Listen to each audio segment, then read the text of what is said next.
Okay, what can we do for you?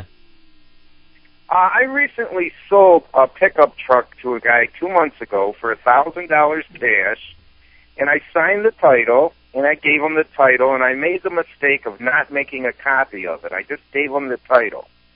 Well, I checked with the Secretary of State a month later, and he still did not transfer it out of my name. He never transferred it. I went to his house. I asked him, can you do this in the next week? He said, sure. I checked a month later. He still hasn't. So it's been 2 months.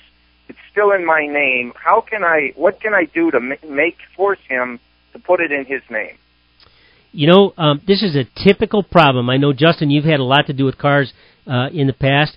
And oftentimes when you sell a vehicle, you just give the title to the buyer and you expect them to go to the Secretary of State. But in this bad economy, most people don't. They're going to ride out the amount of time that they've got while your license tags are still good, because they're probably not going to get pulled over as long as the license tags are good. The problem for you, Larry, is that he's driving a vehicle that's in your name. If he kills somebody, they're going to come looking at you. That doesn't mean that they're going to be ultimately successful in getting you for something like that. However, it's going to cost you some money, and you don't have any insurance on that thing anymore, do you? No. And he doesn't have any insurance on it either. So nobody's insured. Probably not. Right. Well, he can't have insurance if he didn't transfer the title. It's not possible. Okay? So here's my recommendation. First, with all due respect, Larry, don't ever do this again. What you do is I never will. You're going to sell a vehicle. You tell them when they bring the money to meet you at the Secretary of State and transfer it right there, make sure they get it done. In terms of making sure that this guy gets it done, you're going to have to probably sue him. And I'd highly recommend that you come in and see either Richard or Justin at my office and sit down and talk with them.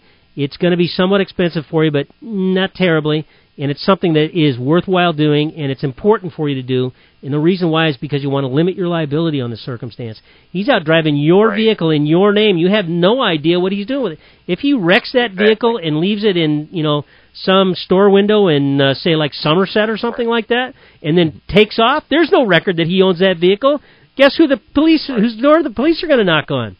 Knock, knock, knock, knock. It's going to be you. Hey, Larry, come on down to the station and talk to us for a little bit. So I can't get across to everybody enough.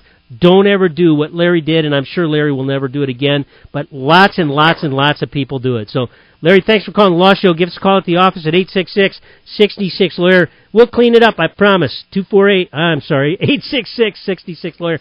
We're going to continue answering all your legal questions at 866-66-LAWYER and questions at thelawshow.com when we come back from these few short messages.